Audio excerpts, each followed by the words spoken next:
Atos 17. Em Tessalônica. Tendo passado por Anfípolis e Apolônia, chegaram a Tessalônica, onde havia uma sinagoga judaica. Segundo o seu costume, Paulo foi à sinagoga e por 3 sábados discutiu com eles com base nas Escrituras, explicando e provando que o Cristo deveria sofrer e ressuscitar dentre os mortos. E dizia: Este Jesus que proclamo é o Cristo.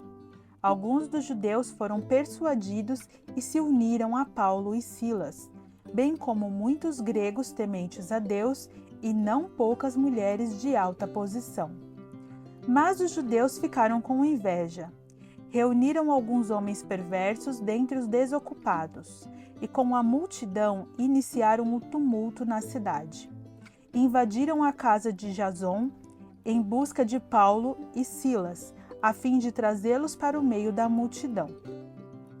Contudo, não os achando, arrastaram Jason e alguns outros irmãos para diante dos oficiais da cidade, gritando: Esses homens que têm causado alvoroço por todo o mundo agora chegaram aqui, e Jason os recebeu em sua casa. Todos eles estão agindo contra os decretos de César, dizendo que existe um outro rei chamado Jesus. Ouvindo isso, a multidão e os oficiais da cidade ficaram agitados. Então receberam de Jason e dos outros a fiança estipulada e o soltaram. Em Bereia. Logo que anoiteceu, os irmãos enviaram Paulo e Silas para Bereia. Chegando ali, eles foram à sinagoga judaica. Os bereanos eram mais nobres do que os tessalonicenses, pois receberam a mensagem com grande interesse, examinando todos os dias as Escrituras para ver se tudo era assim mesmo. E creram muitos dentre os judeus e também um bom número de mulheres gregas de elevada posição e não poucos homens gregos. Quando os judeus de Tessalônica ficaram sabendo que Paulo estava pregando a palavra de Deus em Bereia, dirigiram-se também para lá, agitando e alvoroçando as multidões. Imediatamente os irmãos enviaram Paulo para o litoral, mas Silas e Timóteo permaneceram em Bereia. Os homens que foram com Paulo o levaram até Atenas, partindo depois com instruções para que Silas e Timóteo se juntassem a ele tão logo fosse possível. Em Atenas.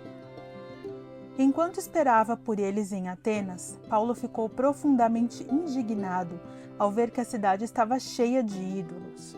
Por isso, discutia na sinagoga com judeus e com gregos tementes a Deus, bem como na praça principal, todos os dias com aqueles que por ali se encontravam. Alguns filósofos epicureus e estoicos começaram a discutir com ele. Alguns perguntavam: O que está tentando dizer esse tagarela? Outros diziam: Parece que ele está anunciando deuses estrangeiros, pois Paulo estava pregando as boas novas a respeito de Jesus e da ressurreição. Então o levaram a uma reunião no Areópago, onde lhe perguntaram: Podemos saber que novo ensino é esse que você está anunciando? Você está nos apresentando algumas ideias estranhas e queremos saber o que elas significam. Todos os atenienses e estrangeiros que ali viviam não se preocupavam com outra coisa senão falar ou ouvir as últimas novidades.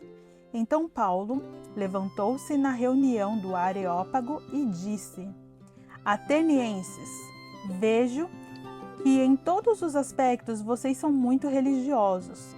Pois, andando pela cidade, observei cuidadosamente seus objetos de culto e encontrei até um altar com esta inscrição: Ao Deus desconhecido. Ora, o que vocês adoram, apesar de não conhecerem, eu lhes anuncio. O Deus que fez o mundo e tudo o que nele há é o Senhor dos céus e da terra, e não habita em santuários feitos por mãos humanas. Ele não é servido por mãos de homens como se necessitasse de algo, porque ele mesmo dá a todos a vida, o fôlego e as demais coisas. De um só fez ele todos os povos, para que povoassem toda a terra, tendo determinado os tempos anteriormente estabelecidos e os lugares exatos em que deveriam habitar.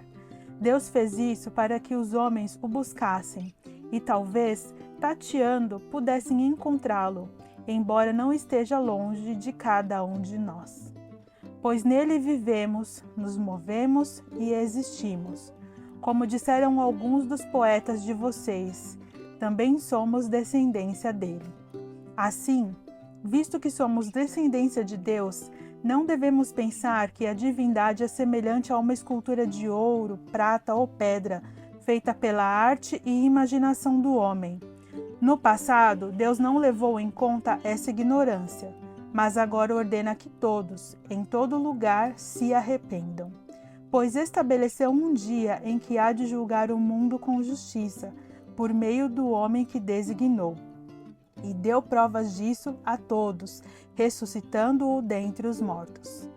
Quando ouviram sobre a ressurreição dos mortos, alguns deles zombaram e outros disseram: a esse respeito nós o ouviremos outra vez.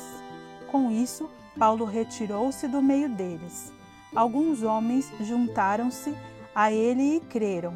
Entre eles estava Dionísio, membro do Areópago, e também uma mulher chamada Dâmaris, e outros com eles.